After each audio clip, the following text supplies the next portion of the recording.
Cheeky little view of the Hilton Garden Inn from the Rivergate end. Let's have a closer look. So regarding the Hilton Garden Inn, let's do a brief synopsis.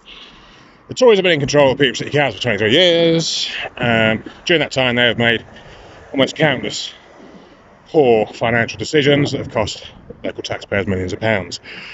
So this latest sort of thing, cash-strapped City Council who t'other year were literally facing bankruptcy.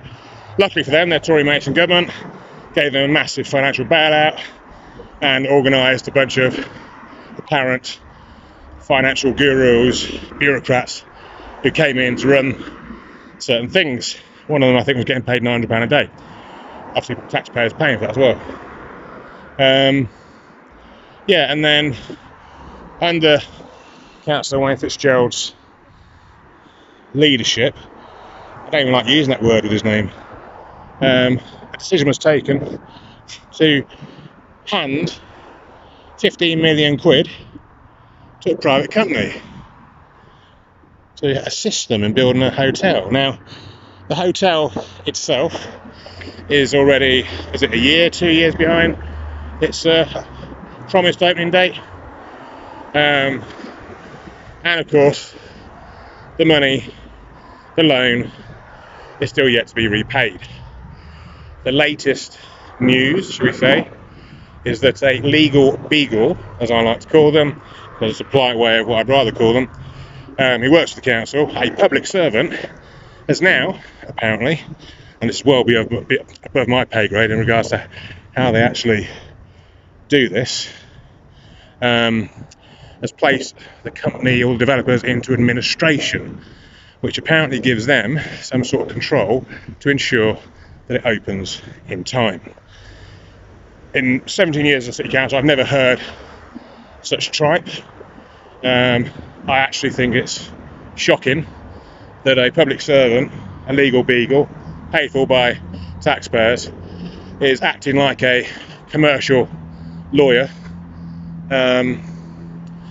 when in fact they should really be acting on legal matters to protect the citizens of Peterborough, helping them deal with their legal needs. But yet, apparently the council were taking this action. It's going to help them recoup their money.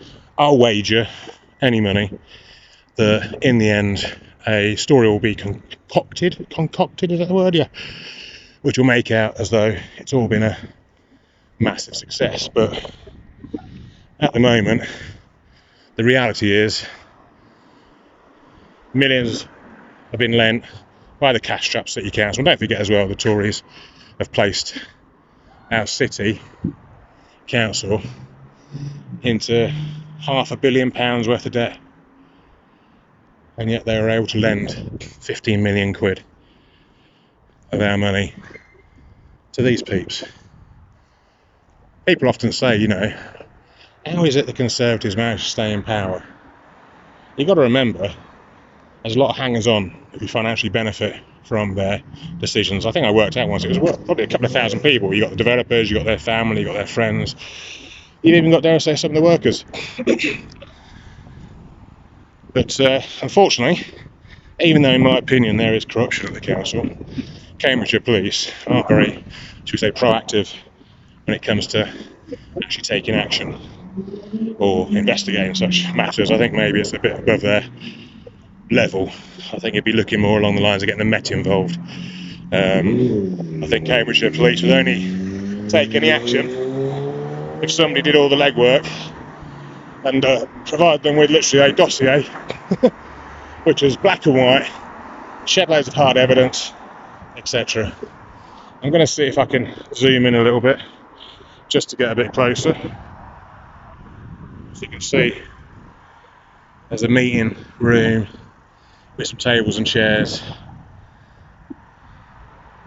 and over there, don't know what that shit is.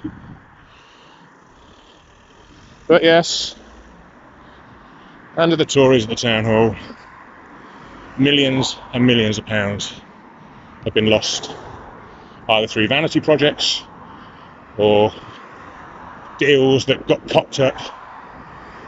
And yet thousands of people in this city still vote for them and enable the likes of Fitzgerald and Steve Allen, who are essentially a couple of DJs, or as my mum might have called them, barra boys, to hold such positions and make such decisions.